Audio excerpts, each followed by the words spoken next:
Hello everybody and welcome to the Import-Export Hub channel weekly newsreel. Your not so boring host Bogdan here. And guys, without further ado, let's start this video with the quiz question for this week. And this time it's not going to be about the imports or the exports of a specific product, but for an entire country.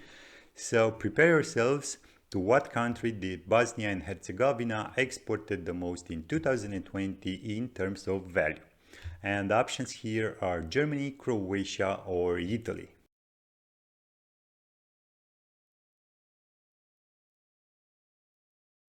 And the correct answer is Germany, with more than $952 million worth of exports for 2020. So there you are, guys.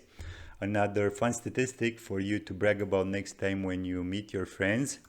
And joke aside, let's continue this video with the Freightos index, which for this week is at $10,215, an insignificant decrease from last week's index, as the pressure for space on the vessels is mounting because of what else, the holiday season.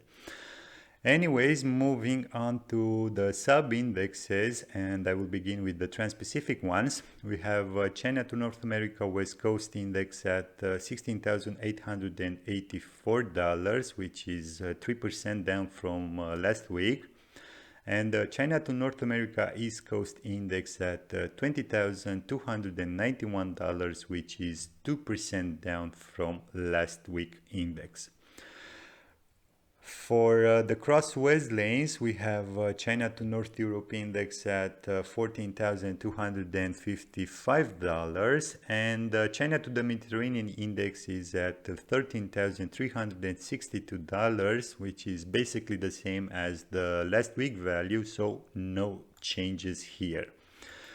And guys, with the indexes being covered, I can move on with the news, and I will start with one coming from gccaptain.com concerning Israeli Zim integrating shipping services, who purchased 7 second-hand container ships this month for a total price of approximately $320 million.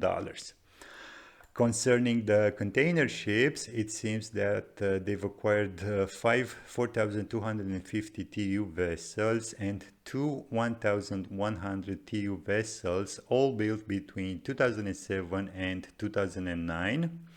So quite an interesting news for me, at least, concerning this light asset shipping company, as we can see in the table here from Alphaliner Top 100. From the total number of operating vessels, so 103, only one is owned, while the rest of the vessels are all chartered.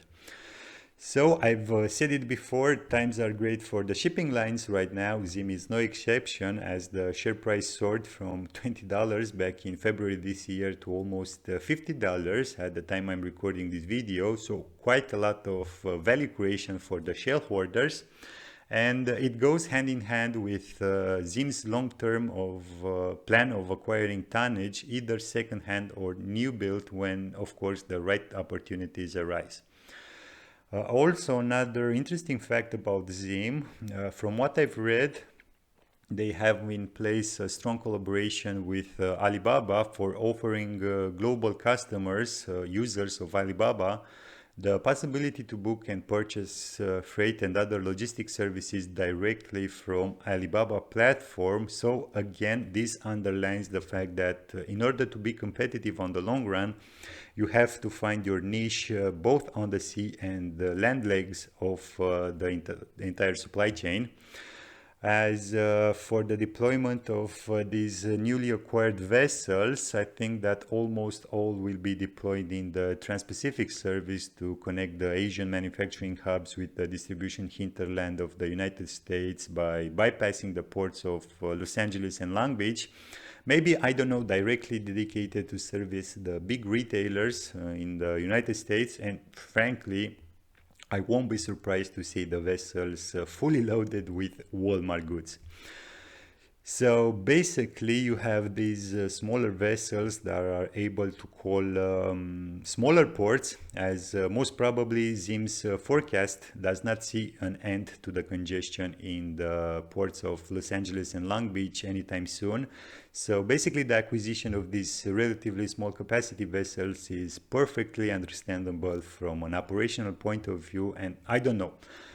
Maybe after the congestion ends, if it ends, and depending on how the freights will move, you can easily deploy these smaller vessels in the intra-Asian service. So again, I don't think they will have big problems after the congestion will ease.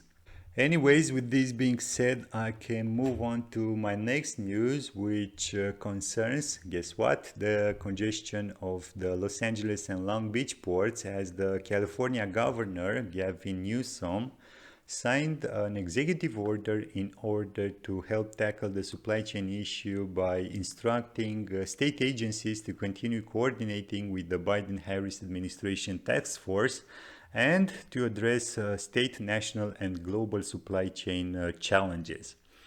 Frankly, from my point of view, I don't know how many container vessels are on queue in the Los Angeles Long Beach area. I think that at the beginning of the week there were 72 or 73, so quite a lot. And it seems that even with the 24/7 policy implemented since last week, if you remember, the results don't seem to be positive. And guys, I've told you again last week the same thing. If you don't align all the stakeholders involved, both public and private, identify the bottlenecks in the systems and of course address them, you won't be able to solve the congestion issue effectively. And now you have a vicious circle in which on one hand you have the shipping companies who want to benefit, of course, from the economies of scale by deploying the larger vessels, which, by the way, can be berthed only in Los Angeles and Long Beach ports. And on the other hand, you have the importers and the retailers from the United States who are ordering more and more in order to have their stocks ready for Christmas. And guess what? You're using the liner services because, of course, you can't afford to charter your own vessel like, I don't know, Walmart, Home Depot, or Amazon.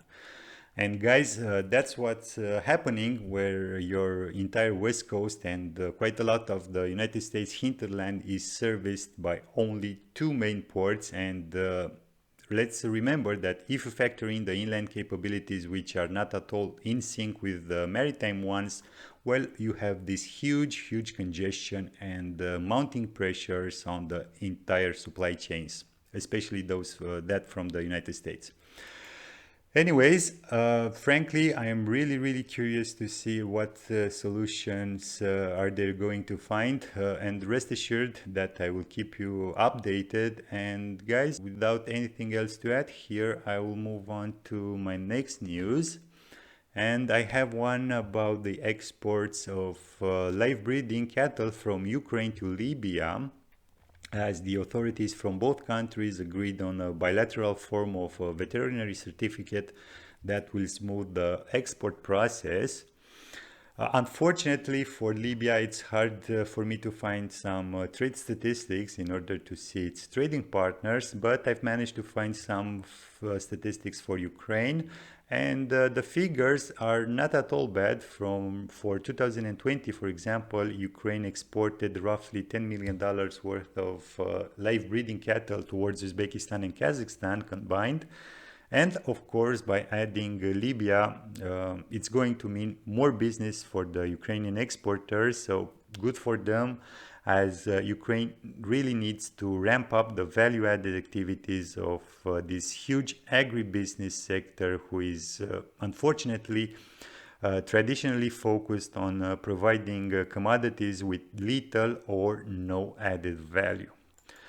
And guys, I don't have anything else to add here, so I will move on to my last news, so bear with me guys, which is about Taiwan's exports from September, who beat the forecast. Exports that were massively driven by the demand for smartphones and chips, of course, ahead of the holiday season. as Taiwanese companies such as Foxconn and Taiwan Semiconductor are both major suppliers for, I don't know, Apple, Qualcomm, and other global tech firms that really need these small, precious, and hard to find components. As for the numbers, well, the exports rose with almost 26% from a year earlier, bringing the absolute figures to almost $63 billion, which is a historic high for Taiwan, with the United States, China, and Europe driving most of the demand and consequently the exports. And guys, with this being said, my time is up. Thank you all for watching. I really hope that you've enjoyed. Don't forget to hit the like and the subscribe buttons. And as usual, until next time, keep your business safe. Thanks.